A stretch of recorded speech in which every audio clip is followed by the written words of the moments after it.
Welcome to the show. This is The Adults Are Talking, and today we're talking about Christianity. The rise of Christianity.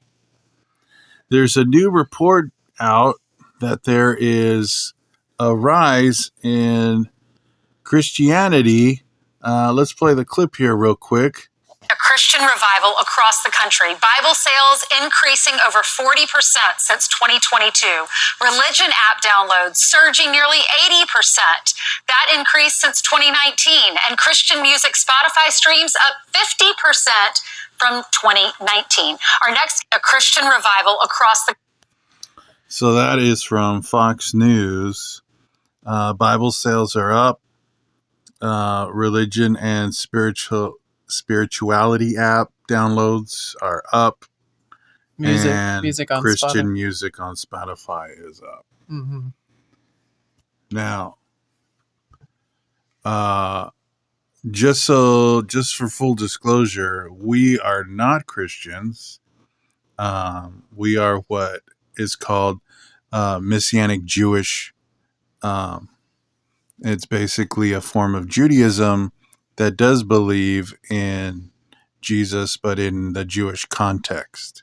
Mm-hmm. So that's where we're coming from. We were both former Christians. I grew up in my childhood up until about 8 years old as a Christian, and you a lot longer until we were married. Yeah, I didn't until my 30s.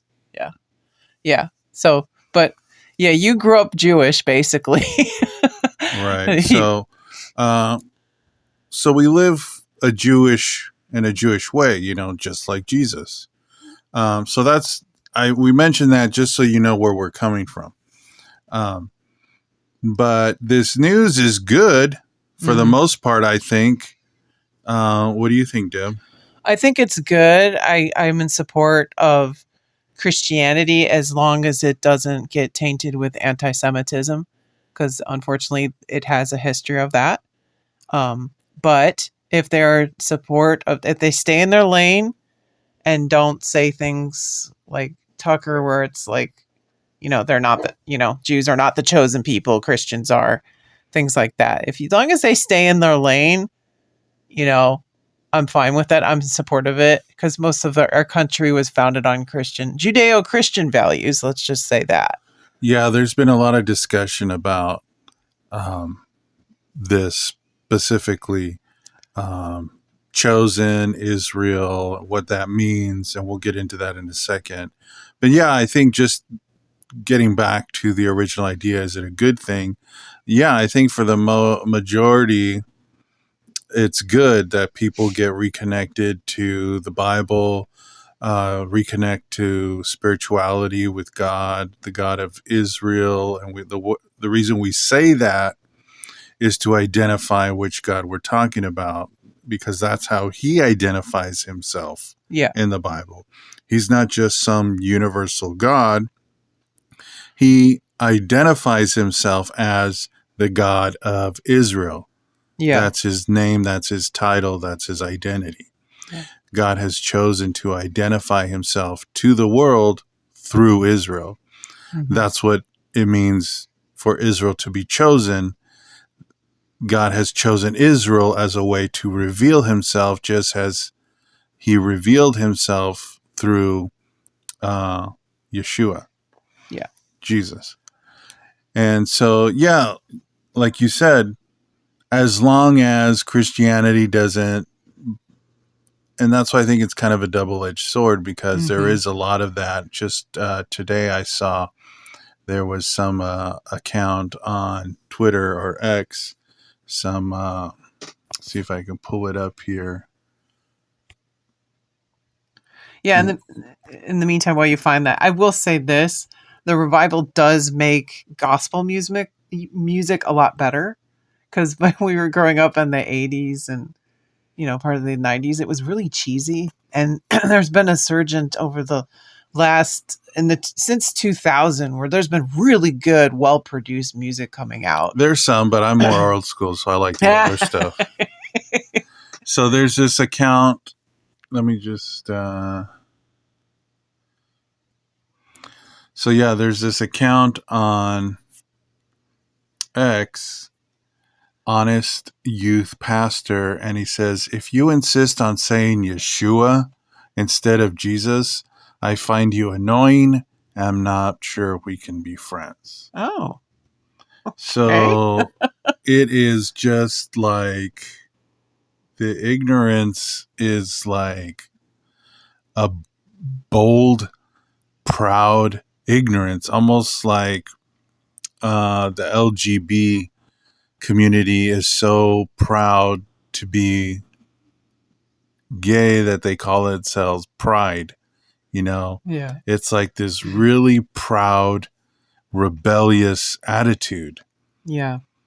And to say that when that was his real name, that's what everyone in his time called him. Yeah. You know, there was another account, a pastor who said, beware of teaching replacement theology. Mm-hmm. Mm-hmm. God is not done with Israel. Yeah. And so that's exactly what he's doing, is trying to teach a form of replacement theology. Yeah. Yeah. And that's where I get a little hesitant. You know, growing up, I didn't know a lot of Jewish people. I had friends, but they were not practicing. So I knew nothing about the religion really. And then as I became an adult, I started having even more Jewish friends, but again, not practicing. And it wasn't until I met you that I kind of dove into the religion and started understanding things in the culture. But once you're like in it, and then this is another story for another day, but I found out that I actually do have Jewish blood in me. So I actually am a Jew. So, you start to see the world. It's like you're out of the matrix and you start to see what Jews like. Once you're considered a Jew, the world treats you differently. It's there. It's like you see the anti-Semitism even when people don't mean it. So your guard is up. And that's exactly how it was in the beginning during Paul's time. People who were not Jews but wanted to be part of that community and get to know the God of Israel, Mm-hmm. you know, what some would call the early Christians, Yeah. the early believers, they were considered Jews. Yeah. They were treated by the world like Jews, Right. because they were acting like Jews. Yeah. There wasn't this whole separate thing. You know, they were coming and becoming part of the Jewish community, and the world treated them like Jews, which was not very good. Yeah. Yeah. And then I started having a lot more Jewish friends, and they would explain, they're like, yeah, that's our lives. Like, this is it. This is what you deal with. You know, you just have to exist. You just have to keep pushing on, you know, and you'll be fine. It's in your DNA. Just keep pushing and keep being stubborn and keep being a part of your existence, you know? So, yeah, Christians get persecuted too. I mean, Right. it's actually globally, the persecution of Christians is horrifying if you look at the numbers. Yeah, and that's what's really crazy about some of these so-called Christian podcasters that care Mhm. so much about Christianity, is that Yeah. they're never talking about that. Like Tucker and Candace, they're never talking about the actual genocide going on against Christians. God, They're it's- always just attacking Israel. It is terrifying. In different regions, different parts of Africa and different parts of the Middle East, like it is disturbing. Thousands. And now it's up Yeah. to the millions of Christians getting like as I'm speaking right now, I'm sure there's thousands being slaughtered. It's disturbing, and even the Pope hardly says anything about it, and I find that chilling. Yeah. You know, Jews talk about it, you Right. know, because they see it and they have to experience stuff, and Hezbollah when they have to go in and stuff, like they know. You know, and it feels like in the Middle East, like they're the only defenders, you know, them and the Armenians. And that's how you can tell who's phony. Yeah. Like the Bible says, you will know them by their fruit. Yeah. And you can tell these people are just there for themselves. They're not really about the cause they proclaim. Mm-hmm. They're just there to, in my opinion, I think they're getting paid just to run hit pieces against Israel Mm-hmm. and also some of these people have presidential aspirations and, are probably trying to lay down the prep work so that they can run. Mm-hmm. And this is what America has to be careful with, especially conservatism, is that when you're winning, it's important not to become haughty and proudful and think that it's you. Yeah.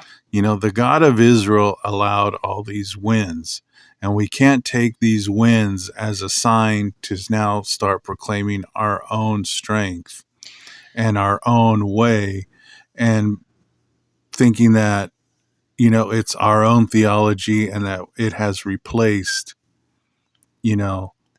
Yeah. And just to touch on something related to that, it's like the deal going on with Israel and Hamas, like this ceasefire. A lot of us are really hesitant, and I'm thinking possibly Trump is always 5 steps ahead. I think he thought ahead and knows that Hamas is going to just mess it all up because they always have. That's their pattern. Right. And even with the pressure of Turkey and Qatar, I mean, come on, Turkey, Qatar, and Egypt, really? Have they ever been that successful at pushing anybody in the modern age? No, not really. Maybe I'm wrong. You can comment about it. But, I think he thinks they're going to mess it up, and then it's going to give him the leverage to say to the IDF, you know what? Okay, go in, finish them off. They screwed up. They didn't hold up their bargain. Just finish them off, and they'll have backing because that was part of, they breached the plan. Well, see, and that's where I come from. It's like, I think October 7th already gave them leverage. I know. That's the thing. It's like today Trump said that if they continue to murder Palestinians, Hamas, then they're going to have to go in there and kill them all. And it's like, well, they were already murdering all those Israelis. Why not just let Israel go in and finish them off? I don't understand. It's Israel's country, Well, they were trying to get hostages, and we're thankful that the hostages are back. Yeah. And so I get that. Yeah. But there's also the fact that they're already breaking the agreement. Then a lot of us already knew that was going to happen. Yeah. And so we don't need any more reasons to go in, to wait, to go in and finish the job. Yeah.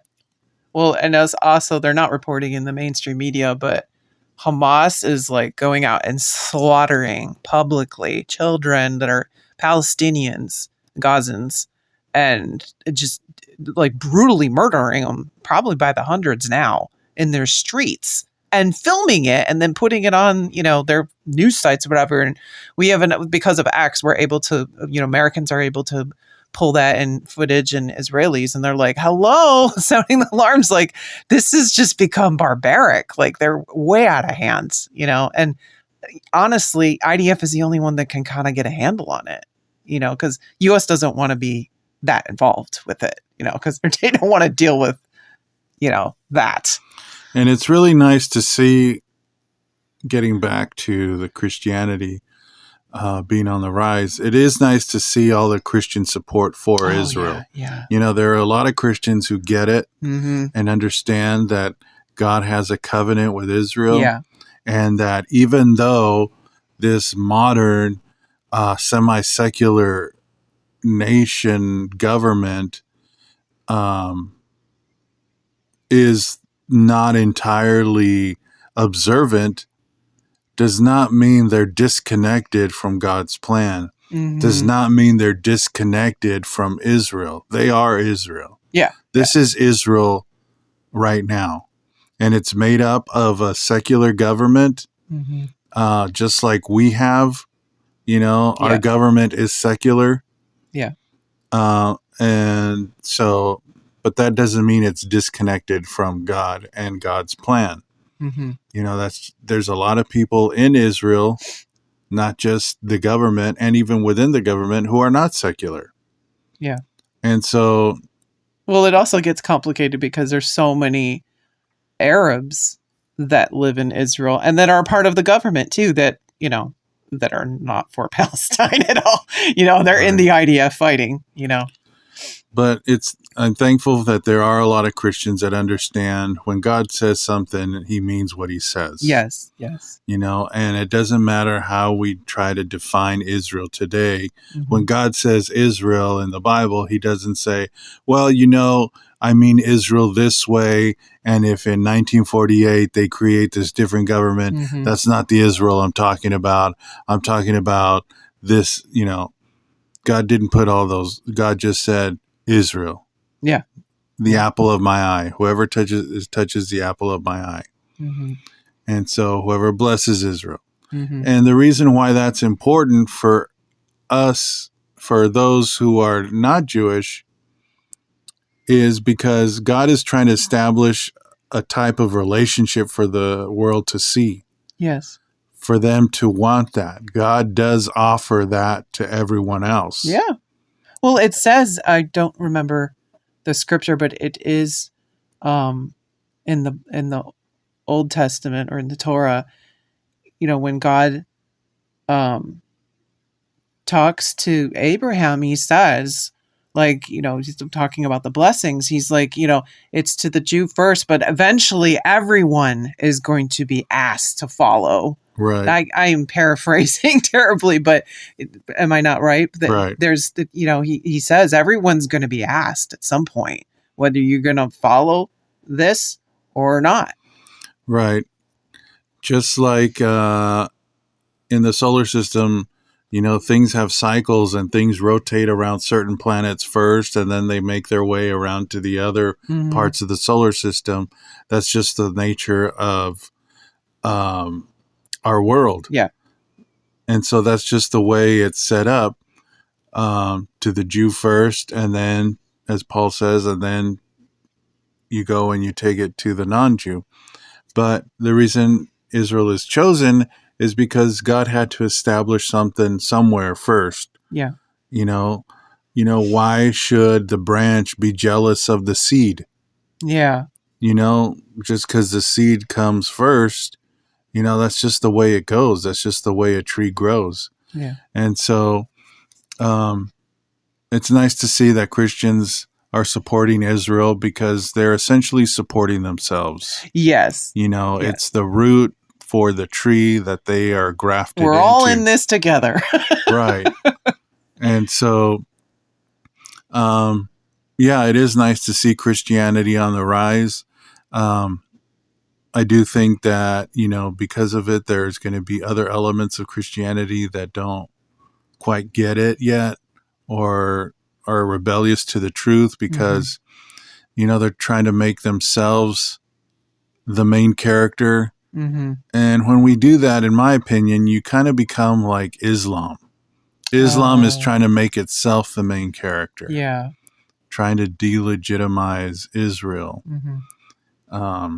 Did you hear about how the Pope has allowed in the Vatican, there's an offshoot room for Muslims to come in and pray? Oh, yeah, I What saw do you something about that. That is I mean, I don't mean to, I need to So stay in my lane, but bizarre. it's just bizarre to me. It's just like, I don't think there's any temple or synagogue that would just allow a prayer room for Christians. Maybe I'm wrong, but that's just odd, right? Like, that's just odd. yeah. And would Islam allow a Jewish prayer room? And why would no. That's the thing is like, if you're going to be something, be something. Everything doesn't have to be everything. You don't need to make excuses for yourself. Just be you. Like, what the, you know, it's just like, that's just odd. It's really dumb. And to me, you know, it's just they're united in their hate against Israel. That's what brings them together. Mm-hmm. How could Islam and Catholicism ever be together? For what reason other than the only reason that would bring them together is to hate on Israel together. The Quran has specific verses that talk about how Christians, well, and Jews, of course, need to be crucified Yeah. just for being Christians. And who requested that? What? I mean, is it coming from an Arab? I doubt it. I don't no, think they I'm even want to sure. step foot in there, right? No, I'm sure it was That would go against their Arabs. religion. No, I'm sure it was the someone in the Islamic, because they're all about taking over. Yeah, They want to take over all spaces. yeah. Odd. So Anyway, let us know what you think about this rise in Christianity. It's is it a good thing? Have you been part of the rise? Don't forget to like and subscribe, and thanks for listening.